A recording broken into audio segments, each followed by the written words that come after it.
A relação entre dinheiro e saúde é controversa. São conhecidas as citações como: os homens perdem a saúde para juntar dinheiro, depois perdem o dinheiro para recuperar a saúde. Por outro lado, inúmeros estudos mostram que uma boa situação financeira pode ser um fator fundamental para a saúde, bem-estar, qualidade de vida e longevidade.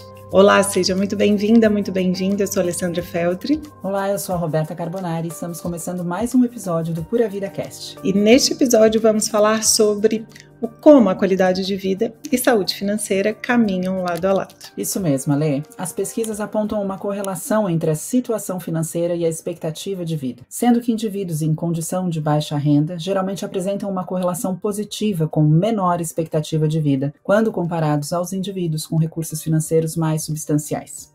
Isso ocorre devido a uma série de fatores, mas que incluem a falta de acesso aos cuidados de saúde adequados, uma alimentação menos saudável e a exposição a ambientes mais estressantes, geralmente. Exatamente. E é inegável que a qualidade de vida está diretamente ligada à situação financeira. A capacidade de adquirir moradia adequada, alimentação nutritiva, educação de qualidade e acesso a oportunidades de lazer depende, em grande parte, das finanças pessoais. Uma situação financeira precária pode limitar drasticamente essas possibilidades, resultando em uma qualidade de vida inferior, mais estresse e maior risco de doenças. Desse modo, a educação financeira não se limita a números e cálculos financeiros, mas pode ser encarada também como um importante fator que contribui com a manutenção e cuidados com a saúde e qualidade de vida, especialmente se falarmos de médio e longo prazo. E para nos ajudar a falar sobre esse importante assunto, gostaríamos de apresentar o nosso convidado de hoje. E eu vou tomar fôlego para apresentá-lo. Ele é criador do Viver de Venda, um curso completo de educação financeira pelo qual passaram mais de 35 mil alunos e que está em sua 23ª edição.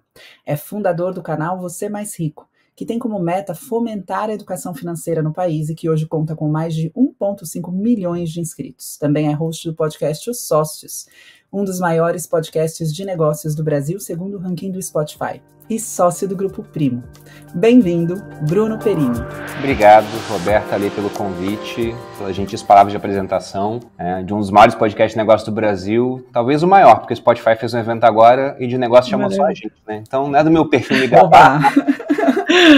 Não, mas é o momento. Parabéns pelo seu trabalho, bem-vindo. Obrigado, Bruno. gente. Obrigado pelo convite. Espero agregar aqui a pauta. Bom, vamos lá. Quando a gente fala de dinheiro, a gente sabe que esse tema, Bruno, ele carrega aí, né, emoções positivas e negativas. E é um tema que muitas vezes a gente fica escolhendo uma forma de falar. Você escolheu uma muito boa, né? Não é à toa que está aí com um canal gigante e um curso muito bem sucedido, ensinando educação financeira. Mas eu queria que a gente falasse um pouquinho sobre essas questões. Como você descreveria, né, uma relação saudável com o dinheiro? Eu acho que uma relação saudável com o dinheiro passa pelo fato de que ele deixa de ser um problema na vida da pessoa. Porque tem muita gente que gosta de falar, dinheiro não é um problema. Mas como vocês falaram até na introdução, o dinheiro em si, ele nada mais é do que um meio de troca. Se a gente pega as funções da moeda definidas na economia, para ser moeda tem que ser meio de troca, reserva de valor, aquilo que é capaz de manter valor com a passagem do tempo. E se todo mundo faz trocas com aquilo, vira unidade de conta. O pessoal faz conta em real, assim como na Argentina fazem conta em peso, e no mundo, de maneira geral, em dólar. Mas o principal é ser trocável pelas outras coisas. Dinheiro é aquilo de mais líquido que existe numa economia. Então, quando o pessoal fala, o problema não é dinheiro, o problema é que eu não consigo botar meus filhos para ter uma educação boa. Então é dinheiro o problema, porque com dinheiro você poderia pagar por uma boa educação. O problema não é dinheiro, é saúde. Poxa, então é dinheiro, porque com mais dinheiro você paga por um plano de saúde, paga por tratamento médico, já que ele é moeda de troca capaz de comprar a hora dos melhores profissionais que existem. Mas o dinheiro não resolve tudo. Mas até para aquilo que não resolve, pelo menos compra um melhor remédio, né? Consegue atenuar os problemas. Então, grande parte dos problemas que as pessoas têm é porque elas não têm dinheiro suficiente para suas demandas. Só que as demandas também são infinitas, né? É o problema fundamental da economia, um número de demandas ilimitadas para recursos escassos. Né? A gente tem que escolher aquilo que é mais importante. E acho que o principal erro das pessoas hoje é priorizar as coisas erradas. Eles pegam seus recursos escassos e, ao invés de pensar principalmente naquilo que vai ser mais importante para gerar mais qualidade de vida, no longo prazo, não apenas agora, mas também no futuro, eles gastam em demandas imediatas, que às vezes é só por prazer, né? É até um conceito do mundo da educação financeira, que é a adaptação hedônica. O cara ele vai e gasta para ter mais prazer. E passou uma semana, acabou o prazer. Ele trocou de carro, comprou um carro novo, fica muito feliz naquela semana, na outra já está normal. Não gera mais prazer para ele, sendo que o carro novo vai gerar um IPVA mais alto, um seguro mais caro, mais despesas de manutenção, e ele continuava ganhando a mesma renda. Então esse foco na coisa errada, eu acho que traz muitos problemas para as pessoas, porque elas têm recursos escassos e estão alocando naquilo que não é mais interessante, não vai gerar mais qualidade de vida no futuro. E Bruno, e você trouxe um exemplo ótimo, que eu vou até deixar a Beta falar posteriormente sobre essa saúde financeira, né, hedônica, né, essa fome hedônica, né? Então a gente também tem um exemplo muito interessante da fome hedônica, né, na nutrição, mas ainda falando sobre todo mundo quer fazer o que gosta, né, Bruno, e não o que precisa ser feito, né? É muito mais gostoso pegar ali o dinheiro, comprar uma bolsa nova do que investir. E parece que todo mundo sabe que deve ser feito, né? Parar de gastar com as coisas que não são necessárias naquele momento e investir e deixar com que isso faça sentido lá na frente, né? Mesmo que aquele investimento seja pouquinho, é a constância que vai fazer toda a diferença. E é muito, muito que a gente fala na nutrição das escolhas diárias, né? Então, se a gente vê um adulto, né, uma pessoa na idade madura com alguma doença crônica, uma doença cardiovascular, uma diabetes, e aí a gente vai ver a jornada de vida dessa pessoa, né, o excesso de carboidratos, o sedentarismo, ou seja, ele não fez ali a poupança dele de saúde, né, e que chega lá na frente e tem aí todos os ônus aí realmente, né, da doença, né, e deixando a gente separado. Mas quando a gente fala de finanças, o amanhã a pessoa vai ser sempre pobre, né? Então, essa demanda, né? Às vezes é desnecessária, que as pessoas não têm consciência atualmente, né? De parar, né? Parar de gastar, fazer menos ativos ali, né? Fazer mais ativos e menos passivos, né? Na verdade, que é o que vocês trazem muito, né? Quer falar, Roberta? Não, eu ia falar que você falou do binômio que serve para muita coisa, né? Desejo e necessidade. As pessoas gastam em desejo e não em necessidade. Quando a gente fala de alimentação, o grande desafio é conseguir justamente equilibrar desejo e necessidade, né? Nem todas as pessoas comem por necessidade o tempo inteiro, né? A grande maioria que vem enfrentando problema de saúde justamente o enfrenta por colocar desejos normalmente como necessários de serem atendidos, né? E não somente de focar em primeiro atender necessidades e depois ver se encaixa ali a possibilidade desse desejo. O que eu ia dizer é que há muitos paralelos que podem ser feitos entre nutrição e educação financeira. Porque, como você mesmo colocou, Ali, falando, é que nem a pessoa que está com diabetes, você vai ver, tem toda uma trajetória que levou até aquele desfecho ruim. Em educação financeira também, né? Você encontra um cara que está todo endividado, geralmente não é um problema de agora, é um problema de anos. Ele está o tempo todo gastando mais do que ganha, é um problema de fluxo. Talvez ele tivesse estoque, ele tinha um apartamento que ele ganhou de herança, ele vende, durante um tempo ele consegue manter esse gasto a mais do que a receita, mas uma hora ele vendeu todo o estoque, e o fluxo está negativo, ele continua mal.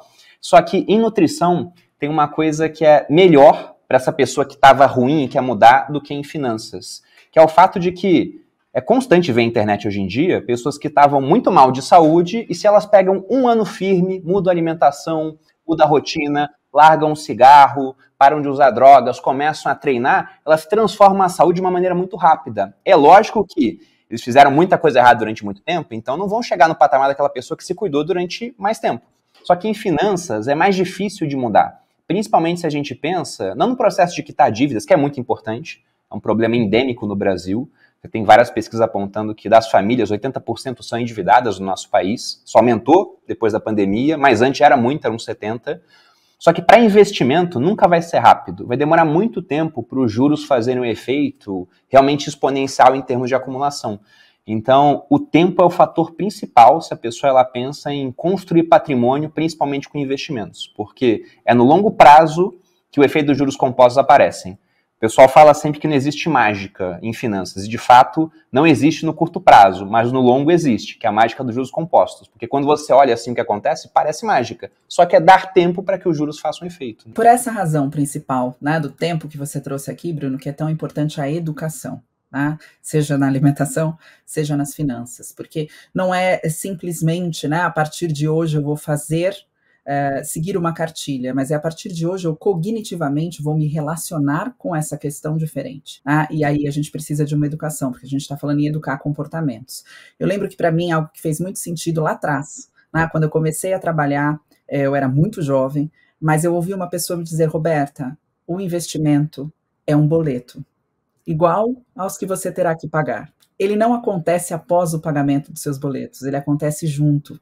E aí sim você pensa em o que fazer com o que vai sobrar. Então não é com o que sobrar você investe, mas sim você investe e veja o que sobrou. Então era uma conta fixa. Eu queria que você falasse um pouquinho, de uma forma mais prática, para essa pessoa que não teve nenhuma oportunidade de ter uma educação financeira, ou um amigo como esse que eu tive, que me disse isso aos 17 anos, como ela pode começar de forma prática a mudar o cenário em que ela vive. E Bruno, até queria fazer um complemento no que a Beta falou. O como mudar, porque algumas pessoas têm muito pouco para fazer esse investimento e acabam acreditando que esse pouco não fará diferença. Então, fazer uma abordagem completando assim, o pouco ele pode fazer diferença dependendo, do que você planeja com tudo isso, E eu garanto que aos 17 era pouco, tá? O meu boleto era pequeno. Mas eu acho que é importante falar sobre isso, eu sei que o Bruno sabe também a importância disso, porque com certeza ele tem essa experiência, ali em todos os canais que ele tem de frente para falar com um público final. Tem pessoas que têm muito para investir, mas tem pessoas que têm muito pouco, Bruno? Não, sim, com certeza. A maioria do Brasil, inclusive, tem pouco dinheiro para investir, e aí, por pensar que é bem pouco, não investe, vai deixando isso para depois, e aí quando passaram-se 30 anos, a pessoa não investiu, vai depender de INSS, e aí se a gente pega estatística, depender de INSS, todo mundo vai ficar mal, São poucos que ganham valor ali realmente capaz de manter uma pessoa durante a fase, da aposentadoria. Mas pegando dessa parte do cara que ele está querendo começar a poupar, esse seu amigo Roberto, ele te fez um grande favor, porque quanto mais cedo uma pessoa aprende isso, melhor em termos de resultado. E uma analogia que eu costumo fazer é que as pessoas elas têm que pagar o boleto do eu do futuro. O que é isso? É o boleto de uma outra versão dela mais velha, que vai precisar desse recurso para viver lá na frente, até porque nós somos um país de inflação alta, os preços continuamente vão aumentando ao longo do tempo. Eu lembro que em 94, meu pai me dava R$1, comprava um Kinder Ovo. Outro dia eu fui comprar para minha sobrinha, estava custando R$10. E isso num período de 29 anos de existência do Plano Real. Isso é inflação na prática. E a maior parte das pessoas, elas são disciplinadas para pagar pelo menos os boletos mais importantes. Porque o pessoal sabe que se não paga o boleto da conta de luz, vai ter juros, vai ter multa e a luz eventualmente será cortada. Se não paga o boleto da conta de água, a mesma coisa, juros e multa e uma hora a água vai ser cortada. Agora, esse boleto do futuro, não tem ninguém aplicando juros e multa nisso. Então a gente pode falar que ele é um cobrador, toothless, ele é desdentado, ele não consegue te morder para te obrigar a pagar aquele boleto. Então o que eu falo para os meus alunos, e até com base em pesquisas que foram feitas pelo pessoal que estuda bastante finanças comportamentais, é que eles viram que ao imaginar uma versão sua mais velha, as pessoas ficam mais propensas a investir. Porque eles pensam, nossa, eu mais velho eu vou ter menos pique, eu vou ter mais despesa com saúde, talvez eu tenha dependentes para tomar conta. Então, ao fazer a imaginação do eu do futuro, eu sempre falo para o aluno, você está pagando o boleto em dia, então imagina que ele está bem. Se você deixa de pagar esse boleto mensalmente, o eu do futuro daqui a pouco já está aparecendo sem dente, está aparecendo mal trajado. Então, o tempo todo a gente tem que pensar nessa pessoa que vai depender do nosso recurso, porque esse futuro ele vai chegar em algum momento. Então, quanto antes a pessoa entender que parte do dinheiro que ela ganha não é dela, melhor. E a gente já entende isso de certa forma, porque o que a gente ganha de dinheiro, uma parte vai para o governo. A gente sabe que nem tudo é nosso, vai pagar imposto de renda, por exemplo. Então, separe uma parte, e aí em educação financeira o pessoal sempre começa falando sobre 10%, entendendo que aquilo não é seu. Se você ganha R$5.000, então R$500 não seriam seus. Eles deveriam ser pagos num boleto para um investimento, ou uma carteira diversificada de investimentos para o seu eu do futuro. E 10% é ótimo para começar. E aí, depois que a pessoa começa, é uma questão realmente de hábito. Até porque, ao longo da vida, Roberto, com 17 anos, o boleto era pequeno. R$800, um boleto de R$80 eu pagava. Não, era pouca coisa. Mas aí você foi evoluindo em termos de qualificação profissional. E hoje esse boleto de 10%, se fosse 10% ainda, seria muito mais alto. E o importante é isso. A pessoa que ela está acostumada a poupar as pequenas quantias, ela vai continuar poupando quando as quantias forem maiores. A pessoa que não faz o dever de casa quando a quantia é pequena, ela é mais propensa a continuar não fazendo quando a quantia for maior. Vai deixar sempre para depois. Hoje em dia, eu estou num meio onde eu vejo as pessoas ganhando muito dinheiro, que é a internet. A pessoa começa lá, tem 100 mil seguidores. Poxa, se 1.000 seguidores compram um produto de R$1.000, ela fez 1 milhão. Então, conheço muita gente que do dia para a noite passou a fazer 1 milhão, 2 milhões, 3 milhões ao ano. E aí que entra um negócio interessante, porque você falou ali, poxa, tem um pessoal que ganha muito pouco, né, Bruno? E todo mundo entende o cara que ganha um salário mínimo e está endividado. Fala, é um salário mínimo. Só que eu tenho alunos médicos que ganham 50 mil e chegaram no curso endividados. E aí, como é que esse cara está endividado? Porque ele não fazia o dever de casa antes, ele continuou sem fazer quando ganhava 50 mil. Eu conheço gente da internet que fez 5 milhões de reais em um ano de lucro, livre de impostos, e eu perguntei, né? Você investiu em quê? E a pessoa falou, eu comprei umas bolsas da Chanel. Eu falei, tudo bem que esse negócio pode até aumentar de preço, mas não é um investimento. Você não botou nada no banco, numa corretora? Daí a pessoa falou, não, porque eu achei que eu merecia. Mas ano que vem eu vou fazer. E aí, esse ano que vem é esse ano. Eu vou perguntar para a pessoa se ela fez. Eu não sei se ela fez. Porque às vezes ela está deixando para depois, achando que aquilo que ela ganha vai se manter para sempre. Mas pode não se manter. Então, a gente sempre tem que pensar que as coisas no futuro, a gente espera que sejam melhores. Mas e se elas forem piores? Por isso que a gente tem que poupar dinheiro. Eu nunca me arrependi de poupar dinheiro. E pensando naqueles que não fazem isso, como é que eles podem começar? O jovem é o melhor para começar, porque geralmente ele parte de uma base de remuneração pequena que vai aumentar ao longo do tempo. Então, quando ele tem um aumento, é mais fácil ele pensar da seguinte forma. Foi o que aconteceu comigo lá atrás. Eu ganhava R$1.000 quando eu estudava, era cadete do Exército, e do dia para a noite, quando eu me formei, meu salário aumentou para R$4.500. Aí eu pensei, poxa, se antes eu vivia com R$1.000, eu não consigo agora viver com 3 mil, 3 vezes mais do que eu tinha antes. E poupar 1.500 pensando que esse dinheiro não é meu, é do Bruno do futuro? Eu pensei, sim, eu consigo. E eu fui fazendo isso ao longo do tempo. Vários amigos meus não fizeram. Eles ganharam 4.500, começaram a gastar 4.500 e não poupavam nada, porque eles adequaram o padrão de vida àquela nova realidade de maneira muito rápida. Então, para quem vai ver a renda evoluindo ao longo do tempo, é só ter na cabeça que parte do que você ganha não te pertence. Agora, para o pessoal que já está no patamar de renda meio que estabilizado, aí é mais difícil, porque a pessoa tem que começar a cortar na própria carne. Ela vai ter que diminuir gastos. E diminuir gastos, tudo bem que tem gente que tem um monte de gasto supérfluo e pode ficar surpreso a fazer um orçamento. Sentar, e não sozinho, se a pessoa tem cônjuge, tem que ser junto, e ver lá que em Star Plus, Netflix, Amazon, vai ver toda a somatória, nossa, a gente gasta muito mais dinheiro do que eu imaginei. Comendo fora, gasta muito mais dinheiro do que imaginou. Mas, geralmente, aquilo que ocupa muito o orçamento da família são duas coisas. É gasto com residência e gasto com automóvel. E aí, para vender um carro e comprar um outro mais barato, ou para realizar uma mudança saindo de um certo bairro para um outro, isso é muito mais complicado de fazer. E justamente por ser complicado, o pessoal adia e fica anos sem poupar dinheiro porque não quer diminuir o padrão de vida, não quer mostrar para a vizinhança que teve que mudar porque não aguentou pagar as contas. E um bairro mais caro, tem mercados mais caros, o colégio das crianças no bairro costuma ser mais caro. Então vai puxando uma série de gastos maiores. E se o pessoal não dimensionou, fica lá até que consiga aumentar a renda. Só que às vezes não consegue mais, né? Já pode ter chegado num teto de remuneração. Então o brasileiro ele se coloca numa armadilha muitas vezes. Porque se ele não tem essa cabeça que a Roberta teve lá atrás, por exemplo, aconselhada pelo amigo, o que ele faz? Ele aumenta a renda, ele aumenta gasto. Aí ele aumenta mais a renda, ele aumenta mais o gasto. E aí uma hora a renda dele parou de aumentar, só que ele tem filho. Aí aumenta o gasto, a renda está estagnada. Aí quando os filhos crescem e saem de casa, ele tem um respiro. Mas nessa hora ele fala, não, quero viver. Aí é o cara de 40 anos querendo trocar de carro, pegando um conversível. E aí quando vê, ele chegou com 50 e não fez poupança. E ele fala, meu Deus, eu não fiz poupança, o que eu fiz de errado? Como eu queria ter aprendido isso com 20 anos. Ô, Bruna, já passei por diferentes situações aí que eu tô me identificando e fazendo assim, tô gargalhando internamente, viu? Desde fiz 40 anos, deixa eu aproveitar a vida.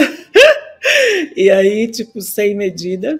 Mas tem coisas que me chamam a atenção, de algumas coisas que a gente vê você falando, né?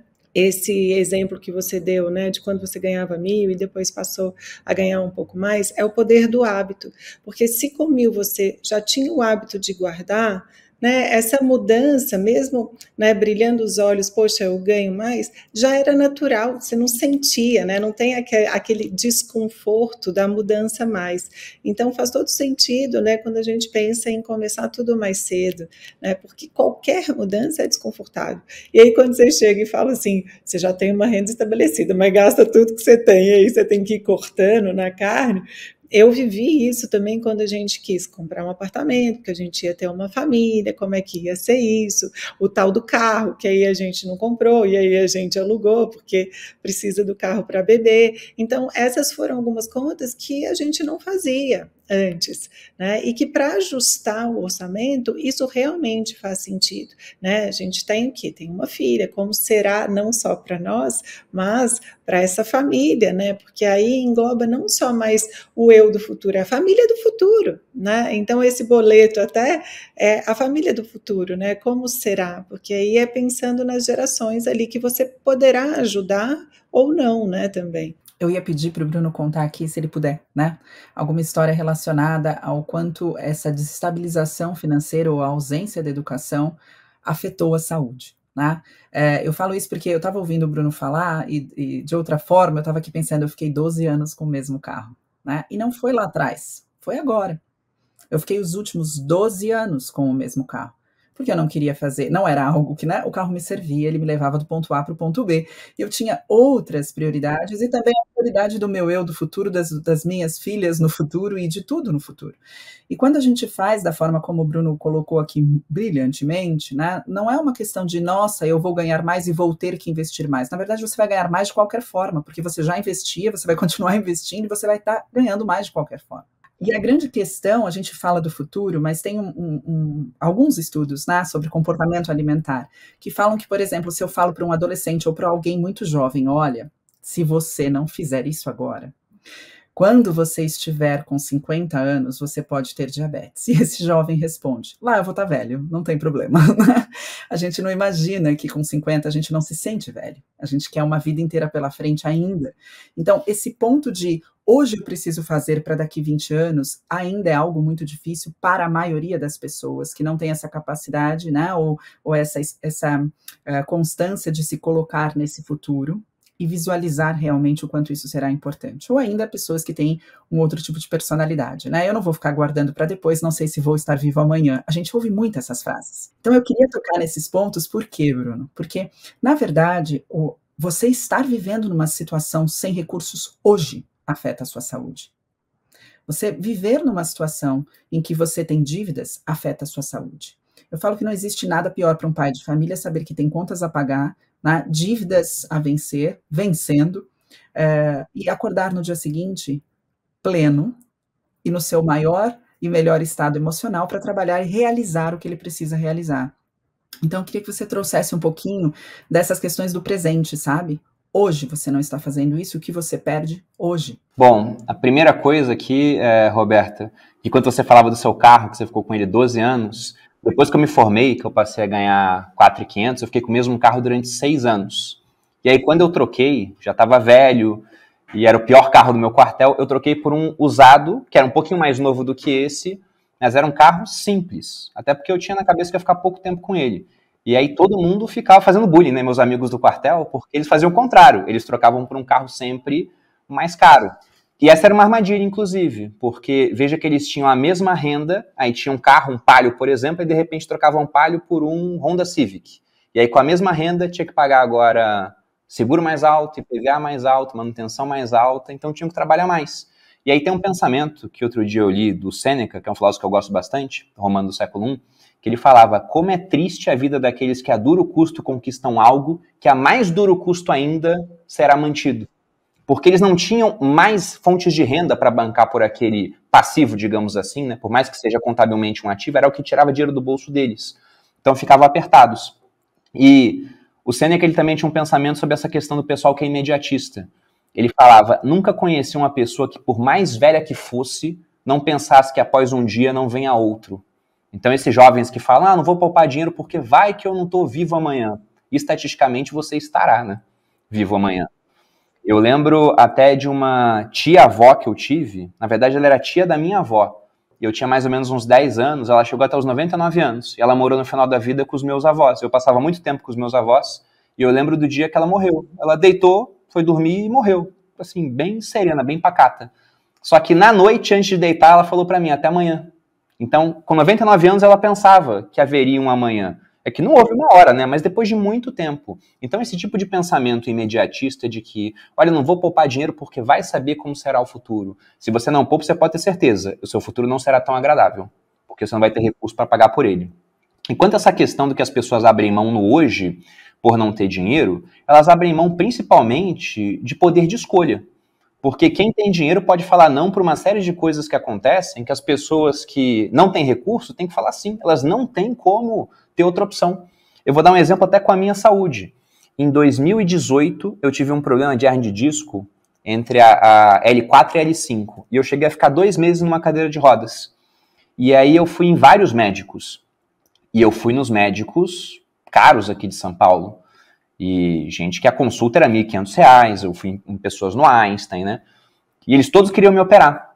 Eles falavam, olha, o seu problema é simples, você vai entrar na cirurgia, uma cirurgia de 2 horinhas, e vai sair andando.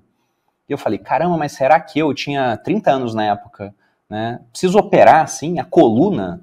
Aí eu falei, vou atrás de uma outra opinião. Aí fui em 5 médicos, e um desses me falou algo interessante. Ele disse, olha, Bruno, o seu caso, a cirurgia resolve. Só que você pode ter depois um problema vindo disso por questão de estabilidade, né? Você opera hoje uma hérnia na L4, L5, que é a base da coluna, daqui a pouco fica menos instável, depois opera o meio da coluna, depois o topo. Então pode vir a ter problemas. Só que o ponto é, se você não for operar, vai levar 6 meses para você ficar bem. Porque ele diz que hérnia de disco é um problema que se resolve com o tempo. O meu corpo ia combater aquilo, e ia ficar normal, só que ia demorar 6 meses. E ele disse, quem tem 6 meses para esperar? Daí eu pensei, de fato, as pessoas elas são obrigadas a trabalhar, então elas têm que ter uma solução para recolocá-las o mais rápido possível de volta no mercado de trabalho. Só que como eu tinha um ótimo patrimônio já, eu pensei, eu tenho 6 meses para esperar.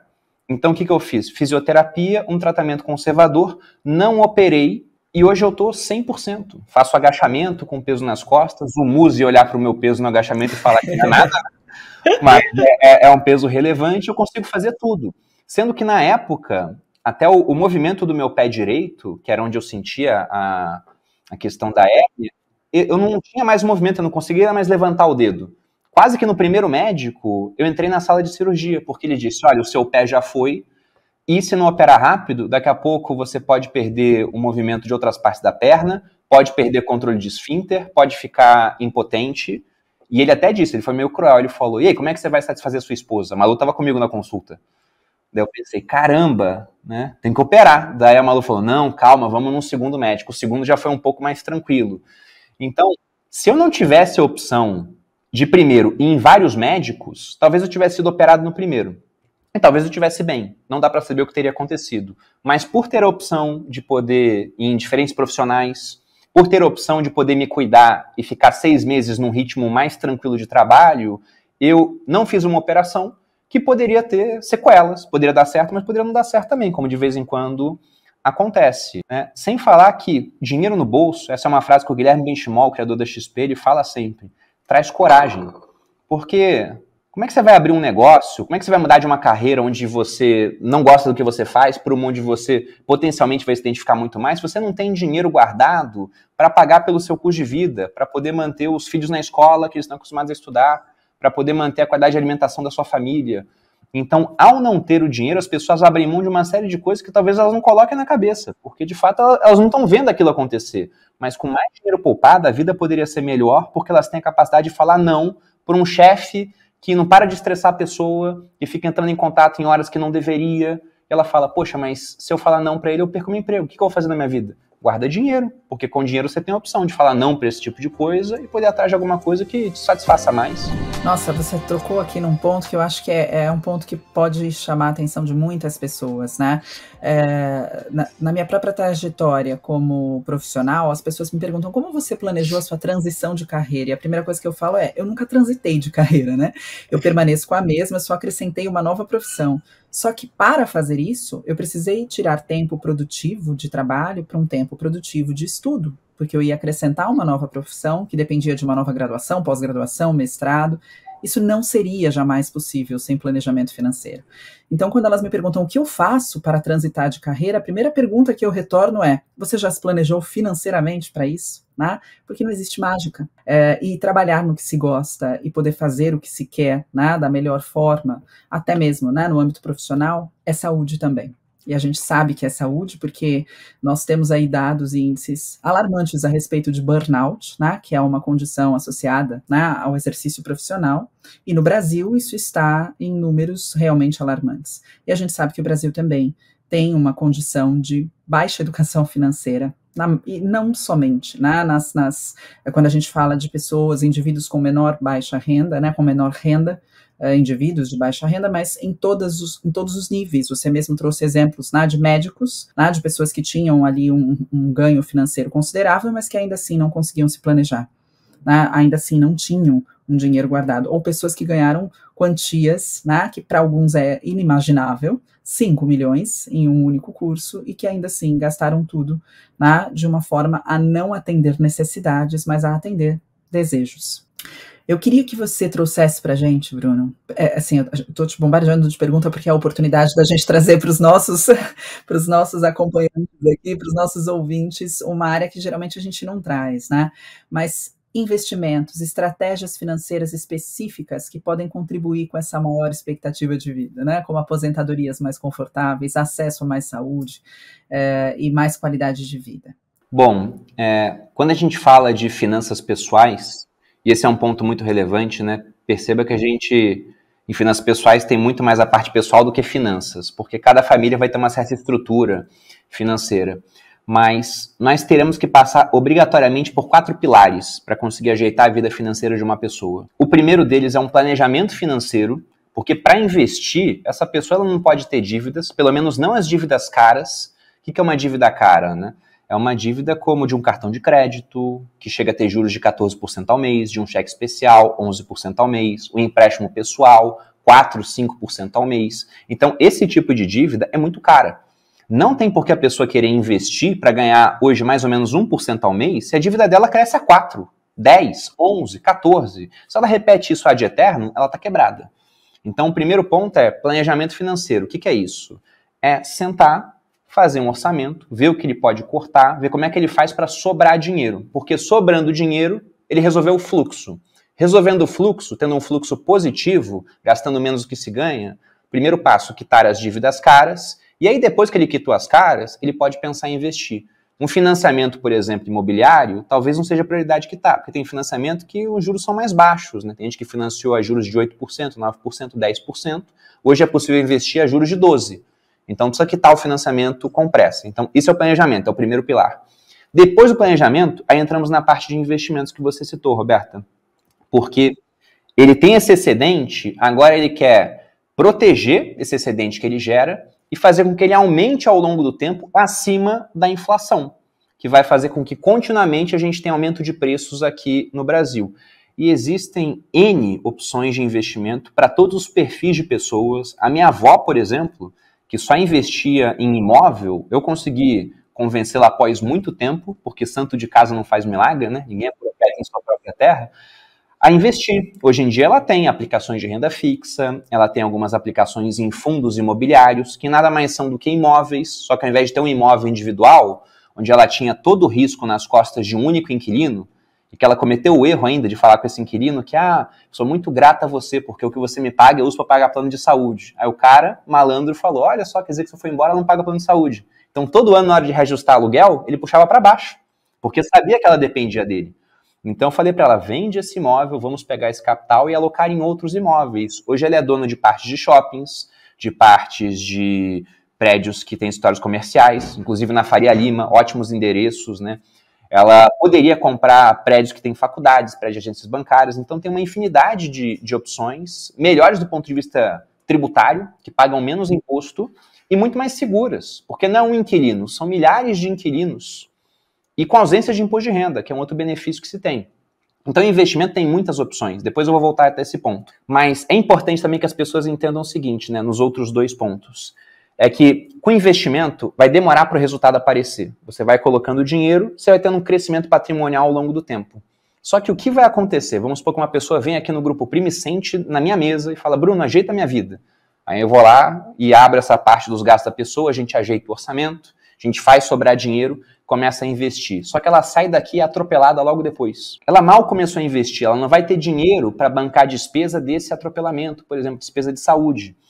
Então, o que ela tem que ter em mente também? Seguro de vida é algo muito importante para planejamento financeiro. Porque na hora que alguma coisa ruim acontece, e como somos humanos, sempre temos aquela pequena chance de que algo muito ruim venha a acontecer, o seguro de vida enche a barra patrimonial da pessoa de uma vez. E aí, com esse dinheiro, ela consegue lidar melhor com aquela crise. Ou se realmente ela morreu, porque seguro de vida não é só para morte, é para invalidez, é para doença grave. Mas se ela vier a falecer, os parentes dela agora têm recursos para se manter. Eu lembro que na pandemia, isso é horrível, né? Inclusive, meus sentimentos a quem perdeu familiares e amigos na pandemia, mas aqui em São Paulo se discutiu o aumento do ITCMD, que é o Imposto sobre Transmissão, Causa-Mortes e Doação, um imposto de herança. É um imposto que ele é até baixo, ele fica entre 4% e 8%, mas o timing de discussão foi horrível, porque com mais gente morrendo, imagina uma família onde uma pessoa era responsável pela renda da casa, de repente essa pessoa falece, as pessoas passam a não ter mais renda, podem ter patrimônio, mas agora para ter acesso ao patrimônio tem que pagar 8% de imposto, mais 10% de inventário, mais honorário advocatício, quando ver a 30% sobre um patrimônio que era ilíquido. Se tivesse um seguro de vida, daria muito mais tranquilidade para essa família poder lidar com aquele momento que invariavelmente será de grande dor, mas que também envolve decisões financeiras. Então, seguro é uma parte muito importante. E o brasileiro, ele não costuma fazer seguro.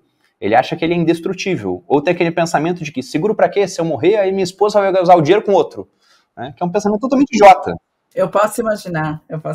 Você sabe que eu tenho um seguro de vida e um seguro de inventário, né? Só por essa questão também, e a gente precisa pensar nisso, né? Eu vivo uma vida também em função das coisas mais preciosas que eu tenho na vida, que são as minhas filhas. E eu batalhei muito para trazer conforto a elas, mas elas precisam poder acessar esse conforto depois que eu não estiver aqui também. É meu desejo. Né? Isso faz parte da minha vida hoje, da minha tranquilidade de saber que elas estarão amparadas. E é muito importante você tocar nesse ponto. Mas continue, estamos todos aqui aprendendo com papel e caneta. E sobre seguro de vida, eu até compartilho com a Beta, Bruno, que eu fiz um seguro de vida sem pensar em ter filhos, sem pensar em família. Eu fiz solteira muitos anos atrás, 15 anos atrás, e hoje, eu já quitei. E é muito interessante, ouvindo você falar, o quanto me traz tranquilidade. Então, assim, é algo que hoje eu, como uma bebê de 4 meses, eu estou muito tranquila. Qualquer coisa que aconteça comigo, pelo menos, tem um amparo para minha família. E já está quitado. Então, são coisas que também tem um início, meio e fim, né, para seguro de vida. Não é a vida toda, né, você pagando um seguro de vida, você faz para um planejamento de início, meio e fim, para depois ter outros investimentos também, né. Você tem opções de seguro de vida. Eu vou voltar a esse último ponto, porque ele é relevante, Ale. Só o último desses 4, né? Planejamento, investimento, seguro, e o último é planejar a sucessão patrimonial de fato. Há várias incertezas na vida, mas nós temos pelo menos 2 certezas, segundo Benjamin Franklin, que é a morte e os impostos. Né? Então, todos nós, como somos orgânicos, uma hora o nosso tempo aqui nesse plano ele vai acabar. E a gente se planeja muito mal para esse evento. E, novamente, não é só o pessoal que tem pouco dinheiro, que você pensa, quem tem muito dinheiro, tem advogados, vai se planejar bem. A gente está vendo há alguns anos já a briga da família Safra, das famílias mais poderosas do Brasil em termos de patrimônio acumulado, né, um império bancário, a sucessão não foi bem planejada e você teve briga entre herdeiros. Então, planejar essa parte da sucessão para que aquele momento de grande dor também não vire um momento de discussão por conta de patrimônio é muito importante. Seguro pode ser usado para isso, previdência privada, você tem outras soluções também, até a sucessão em vida para poupar dinheiro. Então, dá para fazer muita coisa. Mas sobre a questão do seguro, eu acho muito relevante, porque eu acredito que o público que ouve o podcast é o pessoal ligado em saúde e profissionais de saúde também. Autônomos. Também. Autônomos. Profissionais liberais. Né? Ele já tem essa cabeça de que, olha, se eu dependo apenas de mim, então tem que ter um seguro para poder me precaver. E você tem 2 opções de seguro. Você tem aquele seguro temporário, que você paga todo ano e vai tendo reajuste por idade e também por índice inflacionário. e você tem o seguro vitalício, que é esse que você falou ali, que você paga durante um certo período, você pode fazer o pagamento ao longo de 10 anos, de 20 anos, você pode adequar aquilo ao tempo que você consegue pagar, e você deixa de ter reajuste por idade e tem reajuste apenas pela inflação. Sendo que esses seguros costumam ter algum percentual de correção do valor da apólice. Então, uma correção por exemplo, inflação mais 3% atuarial, que é uma que a gente tem hoje em dia em algumas seguradoras. O que significa inflação mais 3%, que ao longo do tempo vai caminhando para ser só inflação. Só que, aí que entra a parte de investimentos, que é importante. Em muitos momentos, para muita gente, esse não é o melhor seguro. Porque se a gente pensa, dando exemplo genérico aqui, que há pouco tempo a gente teve de um cliente que veio na nossa consultoria. Ele queria fazer uma apólice no valor de 1 milhão. Na verdade, era a cabeça dele, ele precisava de muito mais. Ele não tinha feito a conta, que 1 milhão é um número muito bonito, né? Então ele falou, 1 milhão. Exato. Mas para fazer a apólice de 1 milhão, ele fez as contas do seguro vitalício, aquele que vai pagar durante 10 anos e para, e de um seguro temporário. O seguro vitalício ficava em torno, para a idade dele, que era na casa de uns 30 anos, de uns 40 mil reais. Era mais ou menos isso, aqui numa aproximação grosseira. O seguro temporário ficava em 3 mil reais. Aí a dúvida que ele tinha era, olha, todo profissional que eu estou pegando fora, que eu faço o seguro vitalício, fala que é melhor. Só que a comissão é muito mais alta pro profissional. E ele falou, será que é melhor mesmo? E aqui a gente não gosta do vitalício. Por quê? Porque a gente tem esse pilar do investimento. É melhor pagar o temporário, que é 3 mil reais e vai aumentar ao longo do tempo, mas veja que ao pagar 3 e não pagar 40, você tem 37 mil reais para investir. E que você consegue investir em investimentos, num título público, por exemplo, do governo, que é emprestar dinheiro para o Estado.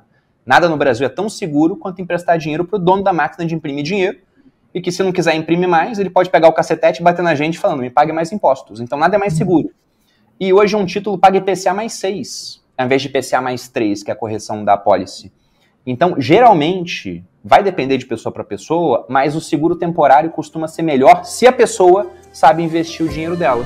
Se a gente não tem essa educação financeira, se a gente não procura estudar e aprender sobre isso, né? Lembrando que o curso do Bruno está na 23ª edição, e não para por aí, né, Bruno?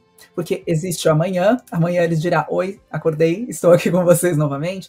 É muito importante, porque a gente muitas vezes, quando não tem educação financeira e não faz essas contas que parecem básicas, né? O Bruno comparou aqui os juros versus outros juros, né? Um de ganho, o outro que você vai ter sobre uma compra, e você percebe que você já tem ali a decisão da sua opção.